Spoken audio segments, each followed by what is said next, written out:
I always thought it would be nice to have a house in the country, and Bill didn't seem to be too taken with that idea. But one day, out of nowhere, he said to me, would you like to take a trip up and see if there are any houses we might be interested in? And sure enough, we found this house that had been empty for 2 years. But anyway, we went up there, we saw the house, and we decided yes, we'd say yes. And as I said, it takes an hour and 10 minutes door to door. When we bought the house, there was no porch. This had the regular windows like all the other windows. And I've always wanted sliding glass doors that would lead out to the back, and so we decided to do that, and we had those put in, and we had this deck put in, and basically Bill sits on the porch all summer long while I would work outside, and he would once in a while say to me, come inside, sit down, and give my eyes a rest, which I always thought was very funny. It is so quiet and so wonderful, and basically that's what we like, being here and just cooling it and making it as comfortable as it can be, and it surely is.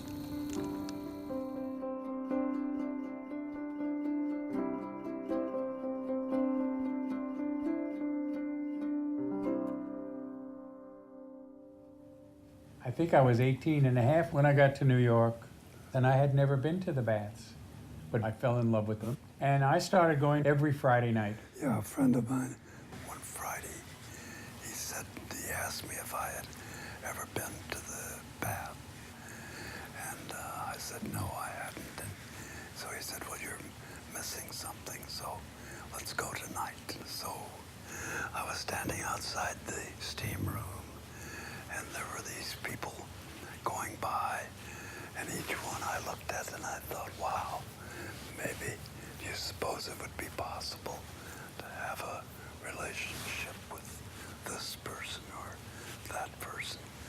And suddenly I saw this fascinating looking person, and he was standing outside the steam room smoking his cigarette, and we sort of introduced ourselves to each other, and we went to the back of the bath and began to talk a little bit. And I was totally taken by him. And I said, you want to come home with me? And John said, well, sure. And the minute the door opened into this apartment of his, there was this wonderful painting by Rene Magritte called The Empire of Light. And we have sort of adopted that as when the door opened, the Empire of Light shone, and that was the beginning of it was an epiphany.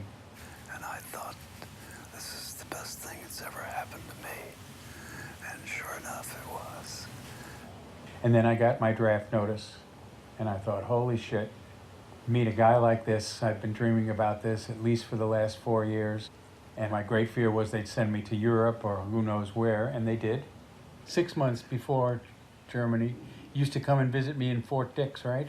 Right. We had the joke about I'm visiting my boy in the army with a big salami.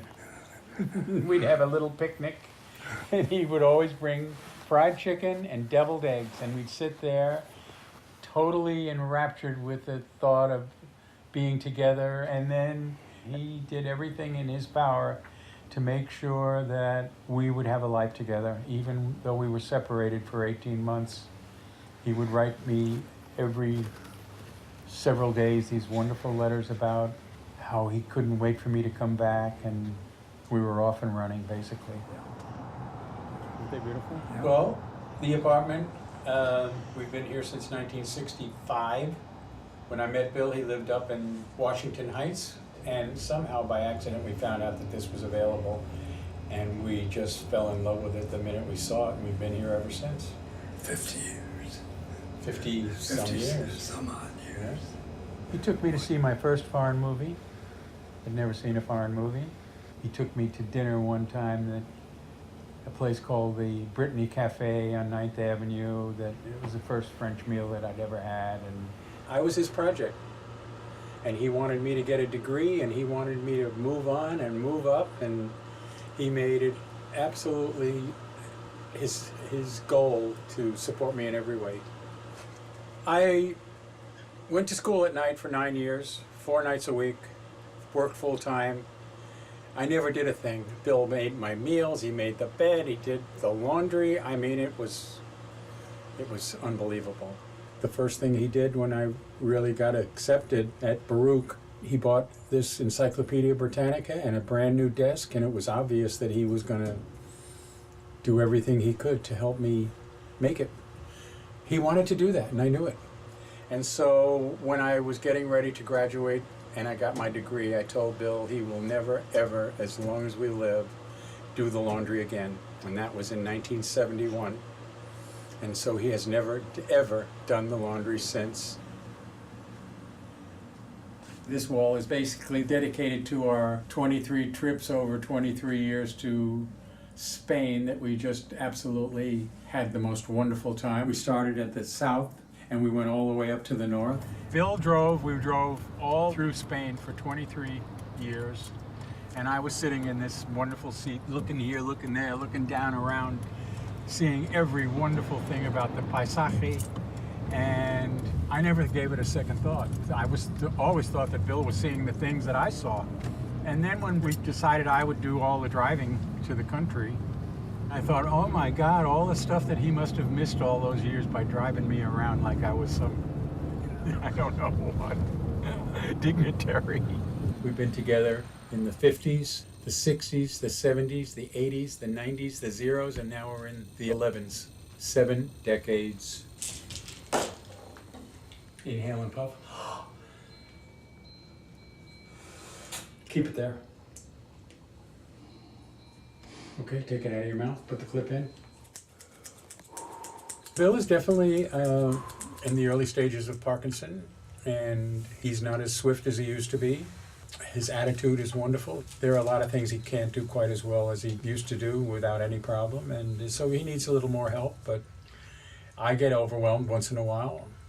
I get a little bit snappy, which bothers me, makes me feel really crappy, that I can't be more patient, and he tells me that I'm too hard on myself, which I find typical. But yes, he needs a little more help, and I'm glad I can do it. I was his project, now he's my project. It's a real privilege. I call it payback time. I'm paying him back for all he did for me from day one. When I was sent to Germany, Bill would write these letters to me to make sure that I knew how important I was to him and how he couldn't wait for me to come back and how he missed me. This is a letter dated December 5th, 1958. We met on December 6th, 1957. And it starts off, "My dear John, 1 year ago today, ! I'm remembering the birth of my greatest and completed happiness on this day. I am the happiest and most grateful man. I have tried to tell you at so many times and in so many ways what it all has meant to me, and I must say it again today, that the joy I have known in being your friend has never been surpassed, and it brightens every prospect for the future. I can only wish fervently that all these future days we can celebrate together and weld our affections in an ever-strengthening bond. John, I think of you and can't wait to be with you. MTE Bill." MTE stands for more than ever. That's the way he always signed all these letters. That says it all. There you have it.